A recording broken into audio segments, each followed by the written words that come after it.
من الشيطان بسم الله الرحمن الرحيم ونفخ في الصور فإذا هم من الأجداث إلى ربهم ينسلون قالوا يا ويلنا من بعثنا من مرقدنا هذا ما وعد الرحمن وصدق المرسلون إن كانت إلا صيحة واحدة فإذا هم جميع لدينا محضرون فاليوم لا تظلم نفس شيئا ولا تجزون إلا ما كنتم تعملون إن أصحاب الجنة اليوم في شغل فاكهون هم وأزواجهم في ظلال على الأرائك متكئون لهم فيها فاكهة ولهم ما يدعون سلام قولا من رب رحيم وامتازوا اليوم أيها المجرمون ألم أعهد إليكم يا بني آدم ألا تعبدوا الشيطان إنه لكم عدو مبين وأن اعبدوني هذا صراط مستقيم ولقد أضل منكم جبلا كثيرا أفلم تكونوا تعقلون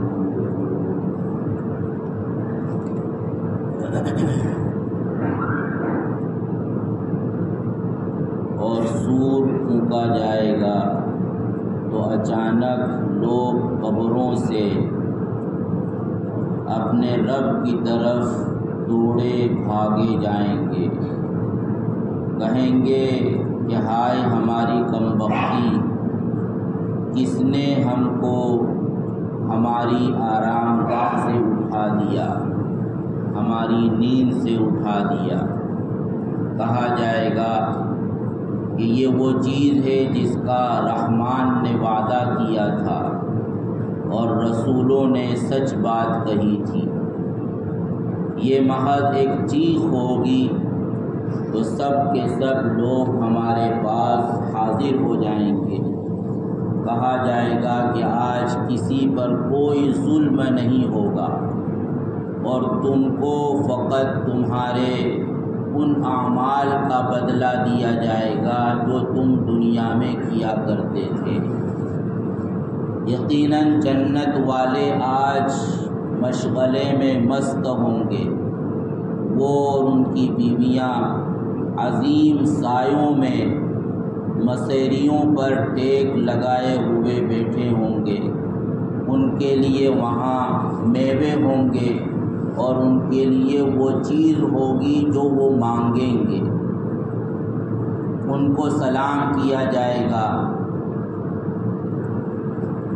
اس رب کی جانب سے جو بے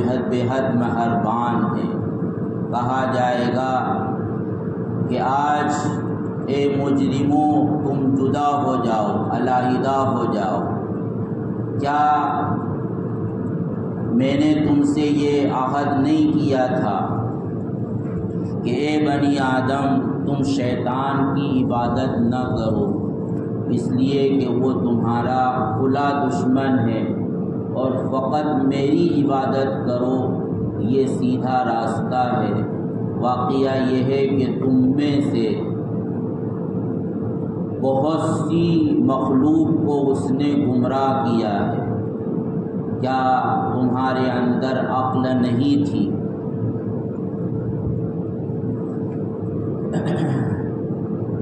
رسولوں کی طرف سے جو پیغام اللہ کے بندوں تک پہنچایا جاتا ہے تو اس پیغام کے قبول کرنے میں اللہ کی طرف سے ترغیب بھی ہوتی ہے کہ اگر تم اس پیغام کو قبول کرو گے، اپنی زندگی کے رخ کو صحیح کر لو گے تو تمہیں دنیا میں یہ منافع حاصل ہوں گے اور مرنے کے بعد آخرت میں یہ نعمتیں میسر ہوں گی۔ اور ترغیب کا انداز بھی اختیار کیا جاتا ہے، یعنی خطروں سے بھی ڈرایا جاتا ہے کہ اگر تم نے پیغمبروں کے پیغام کو یکسر رد کر دیا، اس کو سنی انسنی کر دیا، قبول نہیں کیا، تو دنیا میں بھی تمہارے لیے یہ مصائب ہو سکتے ہیں اور آخرت میں بھی ان سب مصائب کا تم کو سامنا کرنا پڑے گا۔ لیکن دنیا میں بہت سے انسان ایسے ہوتے ہیں کہ انہیں لا کسی بھی طرح سمجھایا جائے، ترغیبی انداز میں سمجھایا جائے، ترہیبی انداز میں سمجھایا جائے، خطروں سے آگاہ کیا جائے، نعمتوں کا وعدہ کیا جائے، انہوں نے پہلے سے ایک بات ٹھان لی ہوتی ہے کہ ہمیں تو اپنی مرضی کے مطابق چلنا ہے، کسی کی کوئی بات ماننا نہیں ہے۔ تو ایسے لوگوں کو جب کہا جاتا ہے کہ یوں ہوگا، ایسا ہو سکتا ہے، تو وہ اس کا مذاق اڑاتے ہیں اور پھر یہ کہتے ہیں کہ اگر ایسا ہونے والا ہے تو ہو کیوں نہیں جاتا؟ ہم تو برسوں سے سن رہے ہیں کہ قیامت آئے گی اور اس کے مرنے کے بعد یہ ہوگا، تو قیامت آ کیوں نہیں جاتی؟ تو ایسے لوگوں سے یہاں کہا جا رہا ہے کہ دیکھو، اللہ کے یہاں ہر چیز کا ایک وقت مقرر ہے، لہذا اللہ کے علم کے مطابق جو چیز جس وقت ہونے والی ہے وہ ہو کر رہے، تمہارے جلدی مچانے سے وہ جلدی نہیں آ سکتا، اور تمہارے جلدی مچانے کی وجہ سے اگر وہ آ بھی گیا تو پھر اس میں تمہارا نقصان ہی نقصان ہے، اس لیے کہ اس کے بعد سنبھلنے کا کوئی موقع نہیں ملے گا۔ اس کے بعد تم چاہو کہ ہم کوئی فیصلہ کریں اور زندگی کا کوئی نیا رخ متعین کریں تو یہ مہلت اور یہ وقت ختم ہو چکا ہوگا، اور قیامت کے واقع کرنے میں اللہ کو کوئی دیر نہیں لگے گی۔ چنانچہ اوپر بیان کیا گیا کہ فقط ایک چیخ ہوگی جس کے نتیجے میں پوری دنیا تہس نہس ہو کر رہ جائے گی۔ اور اس کے بعد ان آیات میں دوسری مرتبہ ایک پکار کا تذکرہ ہے۔ قرآن مجید نے اس کو نفخ سے سور پھونکا جائے گا۔ سور تو سینگ کے مانند کوئی چیز ہے، جانور کا جس طرح سینگ ہوتا ہے اس طرح کے مانند کوئی چیز ہے۔ اب وہ کیسی ہے، اس کی پوری کیفیت کیا ہے ہم کو نہیں معلوم، اس لیے کہ دنیا میں اس کی کوئی مثال نہیں ہے۔ تو وہ اللہ کے حکم سے فرشتہ جن کو اسرافیل کہا جاتا ہے، جب حکم ہوگا تو وہ اس میں پھونک ماریں گے جس سے آواز پیدا ہوگی۔ تو پہلی مرتبہ جب پھونک ماری جائے گی، سور پھونکا جائے گا، اس وقت تو قیامت قائم ہوگی، یعنی پوری دنیا ختم ہو جائے گی، اور جو بھی زندہ ہیں ان پر بھی ایک طرح کی بے ہوشی طاری ہو جائے گی۔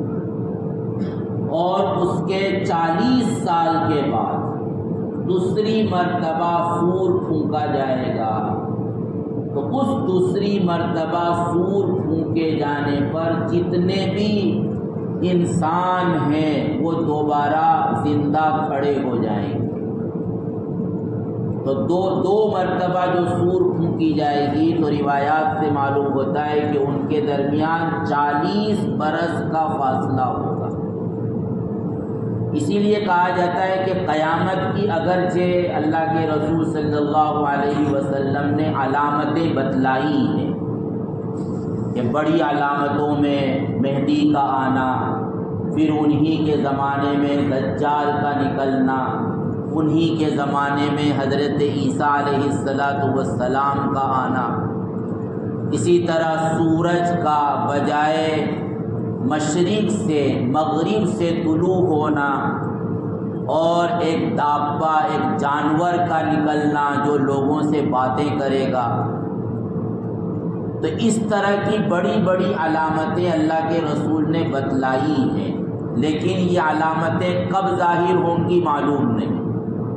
اور پھر ایسا بھی نہیں ہے کہ یہ علامتیں لگاتار ایک کے بعد دوسری دو فوراً علامت ظاہر ہو جائے گی، بلکہ دو علامتوں کے درمیان طویل فاصلہ بھی ہو سکتا ہے کہ ایک علامت ظاہر ہوئی اور جن لوگوں نے وہ علامت دیکھی وہ نسل ختم ہو گئی، اور پھر دوسری علامت ظاہر ہو گئی جو دوسری نسل دیکھ رہی، تو اسی لیے عموماً لوگوں کو یہ احساس بھی نہیں ہوگا کہ قیامت قائم ہو رہی ہے، اور اچانک یعنی لوگوں کے اعتبار سے وہ اچانک قائم ہو جائے گی۔ حتیٰ کہ ایک آدمی کاروبار میں مشغول ہوگا، اپنی کھیتی باڑی میں پانی دے رہا ہوگا، خرید و فروخت کر رہا ہوگا اور قیامت قائم ہو جائے گی، تو ایسا نہیں ہے کہ پہلے سے کوئی بگل بج جائے گا، کوئی سائرن بج جائے گا اور لوگ تیار کھڑے رہیں گے قیامت کی آواز کو سننے کے لیے، نہیں۔ اس سے پہلے اللہ نے جتنی مہلت دی ہے وہ پوری زندگی بھر مہلت دی،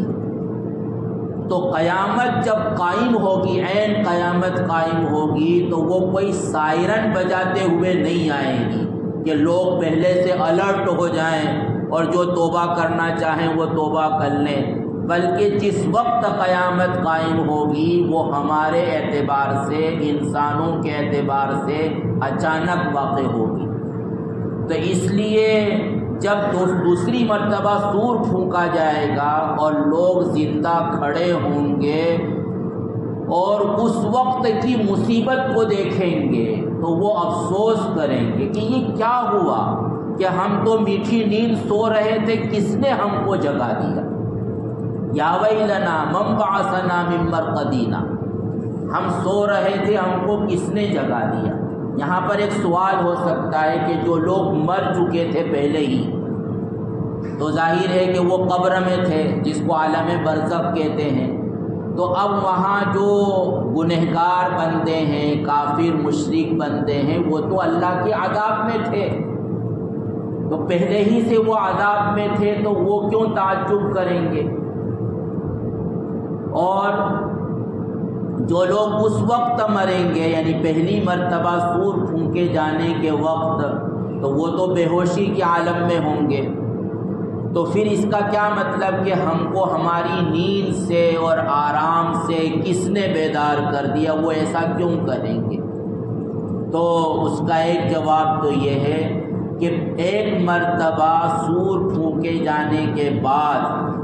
جو پہلے لوگ مر چکے ہیں ان کا عذاب موقوف کر دیا جائے گا، یعنی دو مرتبہ جو سور پھونکا جائے گا تو درمیان کا جو زمانہ ہے اس درمیانی زمانے میں قبر میں کسی کو عذاب نہیں ہوگا،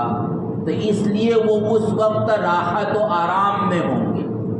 اس لیے جب سور پھونکا جائے گا دوبارہ زندہ کھڑے ہوں گے اور میدان حشر قائم ہوگا، تو یہ ان کے لیے ایک بڑی مصیبت ہوگی کہ ہم تو اچھے سو رہے تھے، کس نے ہم کو اٹھا دیا؟ دوسرا جواب یہ ہے کہ اگرچہ قبر میں عذاب ہوتا ہے،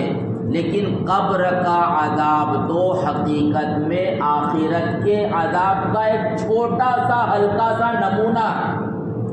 یعنی وہ ایک چھوٹی مصیبت ہے۔ اور اب جو دوسری مرتبہ سور پھونکے جانے کے بعد لوگ حساب و کتاب کے لیے اٹھیں گے تو وہ ایک بہت بڑی مصیبت ہوگی، اور ظاہر ہے کہ ایک آدمی ہلکی مصیبت میں ہو اور اس سے نکل کر بڑی مصیبت میں جا رہا ہو تو اس کو یہ لگتا ہے کہ جو پہلی مصیبت تھی وہ تو آرام تھا، مجھے کوئی پریشانی نہیں تھی۔ کسی آدمی کو زکام ہو رہا ہو تو اس کو لگتا ہے کہ میں بہت بیمار ہوں، پھر اگر اس کو سخت بخار آ جائے، پورا بدن اس کا اکڑ جائے، تو وہ لگتا ہے کہ وہ سردی ہی اچھی تھی، اس نے تو مجھے پریشان کر دیا۔ تو یہی معاملہ ان لوگوں کا ہوگا، تو اس لیے ان کو تعجب ہوگا اور وہ افسوس کریں گے کہ کس نے ہم کو ہماری آرام کی نیند سے جگا دیا؟ تو اللہ کی طرف سے جواب دیا جائے گا ھذا ما وعد الرحمن وصدق المرسلون، کہ کسی نے نہیں جگایا، یہ زندگی بھر رسول تم سے جو سچی بات کہتے رہے تھے،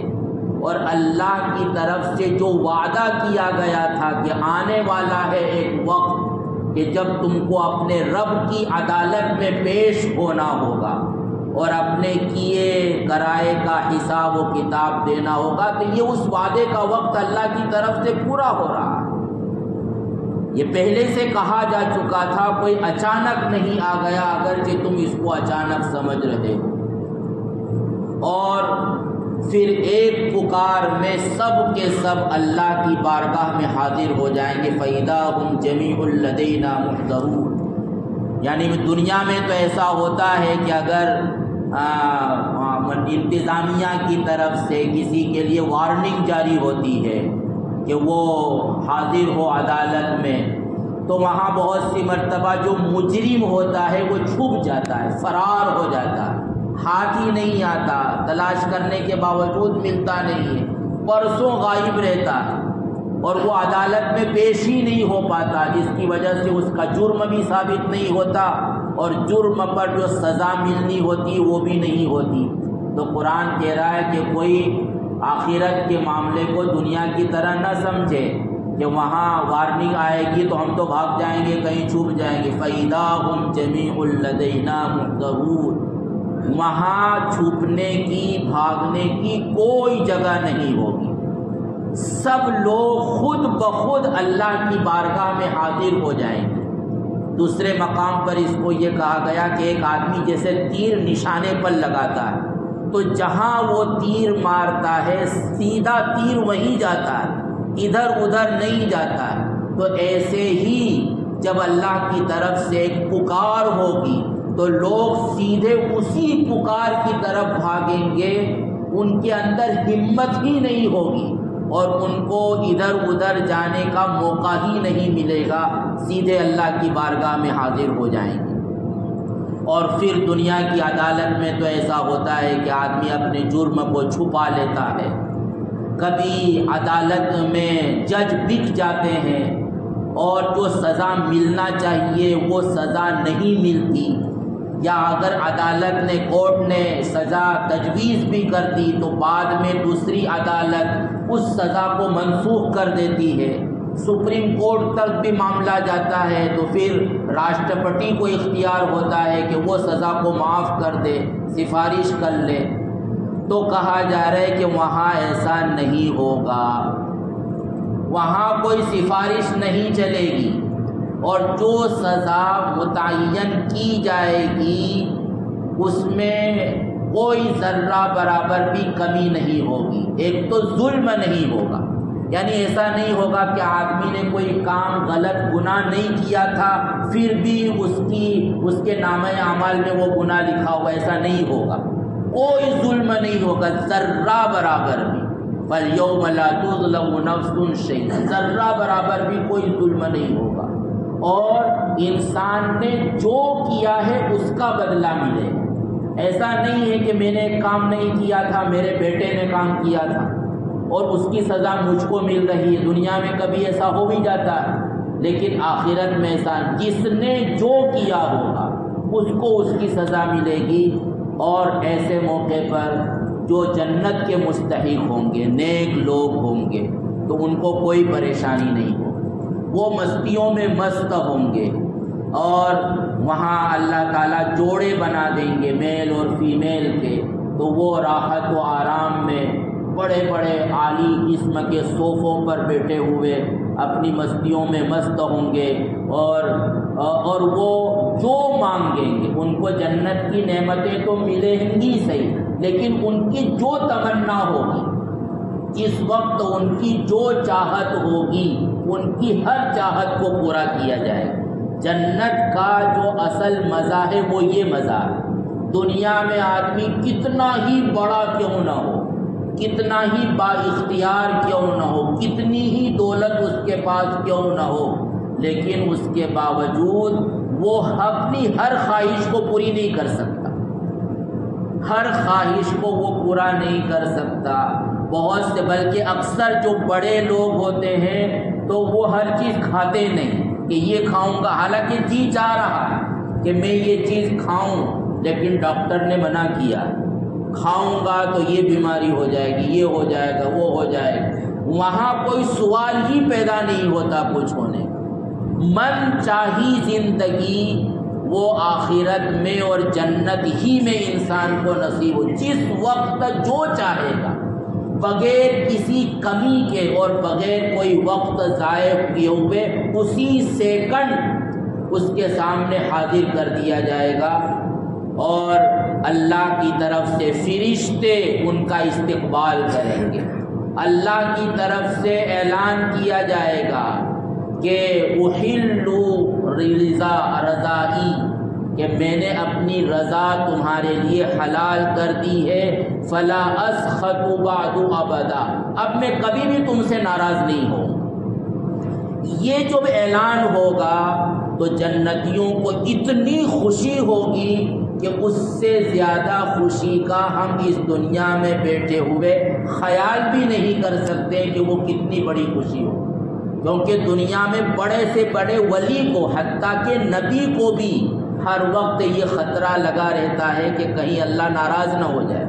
نبی بھی ڈرتا ہے کہ اللہ ناراض نہ ہو جائے، اللہ ناراض نہ ہو جائے۔ لیکن جنت میں جب اللہ کی طرف سے یہ اعلان ہوگا کہ آج کے بعد میں تم سے کبھی بھی ناراض نہیں ہوگا، تو یہ جنت والوں کے لیے سب سے بڑی خوشی ہوگی۔ اور اس موقع پر اللہ تعالیٰ مجرموں کو پکاریں گے، یعنی جو گنہگار ہیں، جہنم کے مستحق ہیں، ان کی الگ صف بنا دی جائے گی، ان کو الگ کر دیا جائے گا، اور پھر اللہ تعالیٰ ان سے باز پرس کریں گے۔ اللہ تعالیٰ ہم سب کی حفاظت فرمائے اور ہمیں جنت کا مستحق بنائے، آمین۔ سبحان اللہ۔